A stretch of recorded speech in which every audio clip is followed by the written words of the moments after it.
Good morning. I don't have a set of notes for you to look off of, so just find a piece of paper to take some notes with me. We're going to start with, this is actually section 8.3 in the book. So if you wanted to follow along in there, I am going to do a couple examples from there. What we're doing is we're taking bases that are the same, like 3 to the 4th, and we're going to multiply with the same base, maybe times 3 to the 3rd, and find the shortcut. 3 to the 4th is 4 3s. 3 to the 3rd is 3 3s. And since we're multiplying them together, we have a total of 7 3s. So as you can see, this shortcut is just to add the exponents.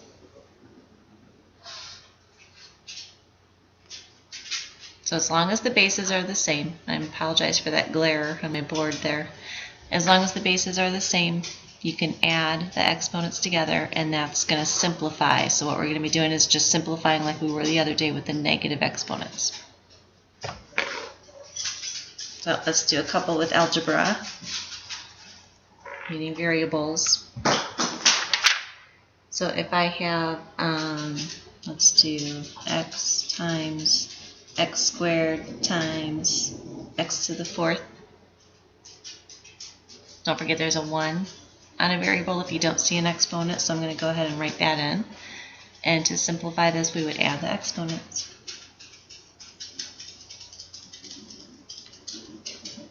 One plus 2 plus 4.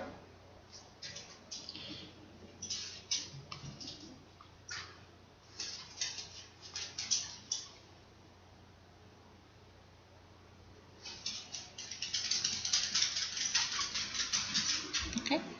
So only the bases that are the same are the ones that you can add the exponents. I'm going to combine my a's. So that would be an a to the 8th. I have a total of 8 a's in that problem. And then combine the b's. I have a total of 3 b's in that problem. So add the 1 here plus the 2 b's. Don't forget everything we did on Wednesday. We did some negative exponents. So maybe we have w to the negative 5 times w to the 3rd. Go ahead and add the exponents like we're learning right now. So negative 5 plus 3 would be negative 2. And you are not done. Don't forget that you cannot leave negative exponents. The only time that's acceptable is scientific notation. So we have to do the whole, oh, he's not happy where he is. So let's make him 1 over w squared.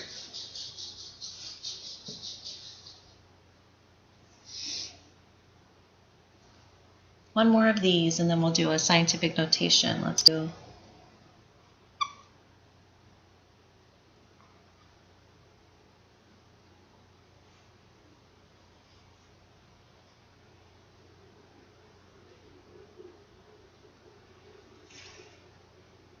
Alright, so I have a fraction. I'm going to go ahead and move the ones that are not happy. So I'm going to move that b to the negative 6 down to the denominator, and the a to the negative 4th up to the numerator. So I'll have a to the 3rd times a to the 4th. I'll have b squared times b to the 6th. And now I can add the exponents. That as long as the bases are the same, we can add them. So a to the 7th over b to the 8th. And that is simplified. So simplified means you have each variable only shows up once. So I only have one a in my answer and one b in my answer. And all of the exponents are positive. All right, scientific notation. Remember, that's okay if you have a negative exponent. But let's do some multiplying. I'm going to multiply 5 times 10 to the negative 3rd with 7 times 10 to the 8th.